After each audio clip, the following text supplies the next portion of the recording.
نبی پاک صلی اللہ علیہ وسلم کو جو علم غیب عطا کیا گیا ہے، اس حوالے سے اہل سنت کا کیا موقف ہے؟ علم غیب کے حوالے سے الحمدللہ جی ہمارا موقف یہی ہے کہ اللہ تعالیٰ نے اپنے محبوب کریم علیہ الصلوۃ والسلام کو علم غیب عطا فرمایا. ٹھیک ہے. اب یہاں کچھ لوگوں نے غلطی کی ہے، اس بات سے دھوکہ کھایا ہے کہ جو کہتے ہیں نبی پاک علیہ الصلوۃ والسلام کو غیب کا علم ہے تو کچھ کہتے ہیں نہیں ہے. وہ نہ کہنے والے جو کہتے ہیں نہیں ہے ان کے پاس کوئی دلیل نہیں ہے. ٹھیک ہے. وہ صرف یہی کہتے ہیں عالم الغیب والشہادہ کہ تمام غیبوں کا جاننے والا اللہ ہے. تو اس میں تو کوئی شک ہی نہیں ہے. کائنات کی ہر چھپی اور ظاہر چیز کو جاننے والا اللہ ہے. جو چیزیں ہماری آنکھوں سے اوجھل ان کو وہ جاننے والا ہے. عالم الغیب کا اطلاق صرف اللہ تعالیٰ کی ذات پہ ہے. لیکن یہ تو کہیں نفی نہیں کہ اس نے کسی کو غیب کی خبریں نہیں دی، کسی کو غیب کا علم نہیں دیا. قرآن پاک میں بارہا مقامات پر لکھا ہے. سورہ جن کی آخری آیات پڑھ لیں. آخری آیات میں واضح طور پہ ارشاد فرمایا عالم الغیب فلا یظہر علی غیبہ احدا. اللہ تعالیٰ کسی کو بھی غیب پر مطلع نہیں فرماتا، کسی پر غیب کو ظاہر نہیں فرماتا.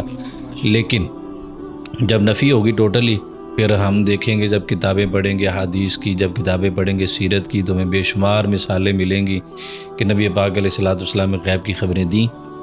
اب وہ غیب کس کو کہتے ہیں پہلے تو یہ پتہ ہو جائے کہ بھئی جو چیز حواس خمسہ سے دور ہے. حواس خمسہ بھی اب یہ شاید کسی کو پتہ ہوگا کیا چیز ہے. جو یہ حواس خمسہ کہتے ہیں نا، سننا، دیکھنا، سونگھنا، چکھنا، پکڑنا، یہ حواس بندے، اس کے بغیر بندہ ہی نہیں ہے. ٹھیک ہے. تو یہ حواس خمسہ ہے جو ان چیزوں سے باہر ہے، وہ چیز غیب ہے. اور بعض ایسی چیز ہوتی ہے جو آنکھ کے لیے تو غیب نہیں ہوتی لیکن کان کے لیے غیب ہوتی ہے. جیسے رنگ ہے، آنکھ تو دیکھ سکتی ہے، کان تو نہیں اس کو محسوس کر سکتا. اپنا. تو اب غیب کی خبریں جب ہم نے پڑھا سیرت کی کتابوں میں، حدیث کی کتابوں میں، ہمیں یہ تو مل گیا کہ اللہ کے رسول نے غیب کی خبریں دی ہیں. تو اب قرآن کہہ رہا ہے کہ کسی کو بھی غیب پر اطلاع نہیں دیتا اللہ تعالیٰ. غیب کی خبریں جو ہے وہ کسی کو نہیں دیتا، غیب کا علم نہیں دیتا. تو اب کچھ تو ہوگا اس میں. پھر ہم قرآن کو ہی مطالعہ کرتے ہیں نا، جب قرآن کو ہی آگے پڑھتے ہیں تو قرآن ہی اس کا جواب دیتا ہے. اس سے اگلی ہی آیت میں اللہ تعالیٰ ارشاد فرماتا ہے الا من ارتضی من رسول، مگر اپنے رسولوں میں سے جس سے چاہتا ہے، جس سے راضی ہو جائے، جس سے راضی ہو جائے. اب دیکھیں اللہ تعالیٰ فرماتا ہے جس سے راضی ہو جائے. یہ نقطہ بڑا پیارا ہے. جس سے راضی ہو جائے اسے یہ غیب کا علم دے دیتا ہے. میں اب یہاں پر اگر اپنے شوق اور اپنے وجدان کی بات کروں تو قرآن کہتا ہے وَلَسَوْفَ يُعْطِيكَ رَبُّكَ فَتَرْضَىٰ، اے محبوب ان قریب ہم آپ کو اتنا عطا کریں گے کہ آپ راضی ہو جائیں گے.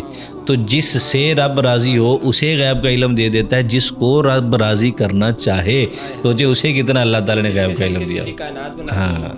تو اس طرح بے شمار مثالیں قرآن پاک کے اندر بھی موجود ہیں، آیات بینات موجود ہیں جس میں اللہ تعالیٰ نے محبوب کریم علیہ الصلوۃ والسلام کے علم غیب کا ذکر فرمایا ہے اور اللہ تعالیٰ نے عطا فرمایا. یہی ہمارا عقیدہ.